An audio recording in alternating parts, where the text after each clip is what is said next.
waktu saya masih lagi 1 jam. Semoga bisa 3 prostat ini. Jadi gini, jadi sekarang saya akan menjelaskan tentang JVP sama CVP. Di sini saya mungkin akan lebih menekankan 2 prostat ini ya. Sementara untuk kumbah lambung itu sangat simpel. Nah, untuk JVP dan CVP secara umum mereka berdua ini juga memiliki tujuan yang hampir sama. Jadi kalau adik-adik silakan sambil baca pengertian dan tujuan dari JVP ataupun CVP. Di sana kita ingin melihat bagaimana fungsi pompaan pada kardiovaskuler. Pada JVP khususnya pada pasien dengan gagal jantung kanan, ya. Nah, jadi di sini untuk melihat bagaimana fungsi pompaannya itu kita lihat titik dari atrium kanan. Karena di sini atrium kanan yang menerima darah dari seluruh tubuh, habis itu dimasukkan ke jantung, ya. Maka di sini poinnya adalah kita mau tahu bagaimana kekuatan di atrium kanannya. Nah, yang membedakan JVP dan CVP adalah jenis tindakannya. Kalau JVP itu merupakan tindakan non-invasif, ya. Kalau non-invasif artinya bahwa kita akan mengukur di sini. Sesuai dengan namanya, JVP jugularis venous pressure. Itu artinya kita akan mengidentifikasi vena jugularisnya. Kalau CVP yaitu central venous pressure. Itu artinya adalah pasien sudah terpasang kateter karena ini merupakan tindakan invasif, ya. Nah, sekarang kita akan masuk ke JVP dulu. Nah, mungkin ada satu orang yang bisa bantu saya untuk bacain di gini ya, untuk baca di checklist. Kalau pada semua prostat itu pasti ada yang namanya pre-interaksi,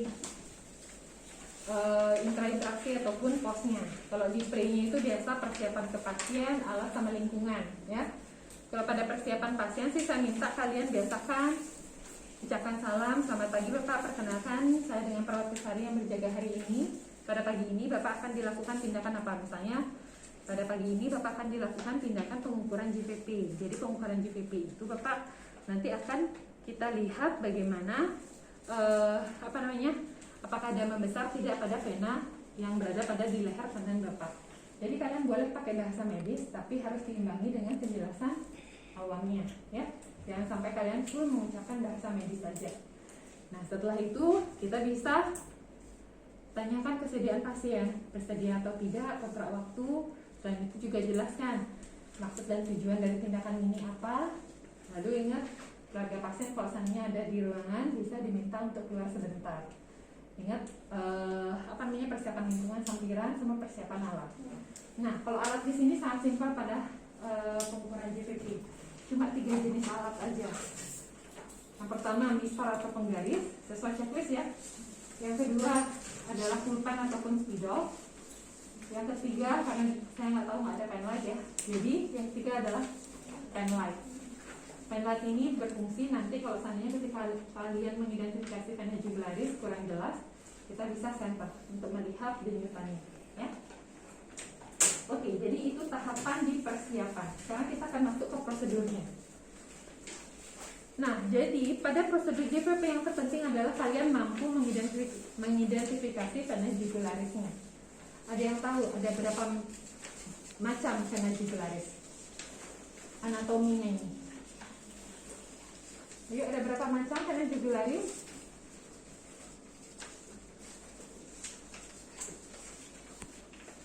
Jugularis ada 2 ya adik-adik ya. Nanti tolong dibaca lagi anatominya. Vena jugularis ada 2, ada yang eksternal dan internal. Kalau yang eksternal, coba merah nolak sebelah kiri. Oke, nanti kalau yang eksternal itu adik bisa lihat dengan mata sendiri, karena eksternal ya. Kalau internal dia lebih ke dalam. Tapi pada pengukuran JVP kita akan pakai yang internal. Karena kalau kita mengukurnya yang internal, vena jugularis yang internal, hasilnya akan lebih akurat. Kenapa lebih akurat? Ingat, tujuan dari JVP adalah kita melihat fungsi jantung, pompaannya, khususnya pada atrium kanan. Kalau dilihat dari anatomi ya, vena jugularis itu akan nyambung ke vena cava superior. Dari vena cava superior akan langsung nyambung ke jantung, khususnya atrium kanan. Karena posisinya cukup berdekatan, makanya kita pakai yang internal. Kalau yang eksternal cukup panjang untuk menuju ke atriumnya. Ya. Jadi rasionalnya kenapa kita pakai yang vena jugularis internal? Karena jaraknya yang cukup dekat ke atrium kanan. Dari vena jugularis internal nyambung ke vena cava superior, lalu nyambung lagi ke atrium kanan. Masih ingat vena cava superior? Ini jam semua. Kan lagi ya, karena ini nyambung ya. Ingat jantung. Jantung ada berapa ruangan? 4. Ada atrium kanan kiri, ventrikel kanan kiri. Nah, adik-adik juga harus ingat peredaran darah besar. Biasanya darah kotor atau yang mengandung banyak karbon dioksida dari seluruh tubuh akan dibawa oleh vena cava superior menuju atrium kanan. Atrium kanan akan membawa ke ventrikel kanan. Ventrikel kanan akan bawa ke paru-paru. Dari paru-paru dibawa ke atrium kiri, ventrikel kiri, habis itu disebarkan oleh ke seluruh tubuh di mana darahnya sudah tinggi oksigen. Nanti akan ada pertukaran di sana. Habis pertukaran, darahnya akan tinggi karbon dioksida lagi akan disalurkan lagi ke vena cava superior dan begitulah seterusnya. Masih ingat ya, nanti pelajarin lagi. Nah, jadi hubungannya tadi ya. Jadi dari vena jugularis internal nyambung vena cava superior, vena cava superior langsung nyambung ke atrium kanan. Jadi jaraknya cukup dekat, makanya kita pakai yang internal, ya. Nah, sesuai dengan namanya, vena jugularis internal. Namanya internal artinya dia di dalam. Kalau secara kita lihat dengan mata, kita tidak akan menemukan venanya. Yang kita bisa identifikasi hanyalah denyutannya atau undulasinya atau pulsasinya, itu sama, ya. Jadi yang kita cek adalah denyutan dari vena jugularis internal. Yang sulit adalah gimana caranya menentukan mana dia vena jugularis internal atau nadi karotis. Kalau kalian ingat, cek pada pasien apa namanya? Pada pasien dengan di KGD ya, keperawatan gawat darurat. Kalau kita menentukan pasien itu masih hidup atau meninggal, kita terakhir cek nadi karotis kan. Nah, jangan sampai nanti denyutan dari nadi karotis yang kalian anggap denyutan dari vena jugularis. Itu akan memberikan hasil yang berbeda. Nah, sekarang kita masuk ke tahapan prosedur. Yang pertama biasa cuci tangan ya. Langkah keduanya apa? Ya, kita berdiri sebelah kanan pasien karena vena jugularis letaknya sebelah kanan ya. Lalu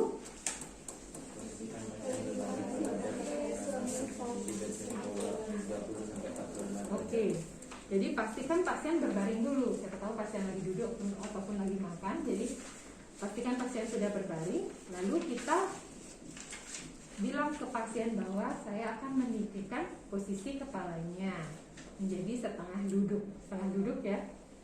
Nah, di sini mungkin di sana terlihat bahwa semi Fowler itu 30-45 derajat. Namun di lapangan biasanya kita akan pakai 45 derajat karena dengan posisi yang cukup tinggi pada pasien yang memang memiliki gangguan ya dengan fungsi jantung terutama pompaan di atrium kanan ya, itu akan lebih jelas distensi dari vena jugularis. Masih udah tahu kan ya istilah dari distensi? Iya, distensi pembesaran atau penegangan. Jadi distensi artinya yang awalnya vena jugularis internalnya nggak kelihatan, pada pasien dengan distensi vena jugularisnya itu akan kelihatan tegang dia dan membesar, menonjol dia kelihatan di sebelah sininya. Nanti lebih gampang kalian bisa googling kayak gimana sih distensi vena jugularis ya. Nah, jadi tadi apa ya dek terakhir saya lupa ya? Posisi ya benar. Posisinya usahakan 45 derajat ya. Nah, sekarang saya minta adik-adik coba tentukan posisi 45 derajat itu seberapa. Karena itu merupakan salah satu penilaian saya nanti ketika ujian dengan saya. Jangan sampai salah memberikan posisi. Silakan adik. Silakan dipandu sebenarnya seberapa lagi 90 bagi 2. Posisi duduk itu 90, 45 bagi 2 setengahnya ya. Jadi jangan sampai salah memberikan posisi. Oke, silakan tiduran aja deh. Posisikan pasien 45 derajat. Selanjutnya apa? Oke, silakan kalian berdiri. Karena sekarang kita akan mengidentifikasi vena jugularis.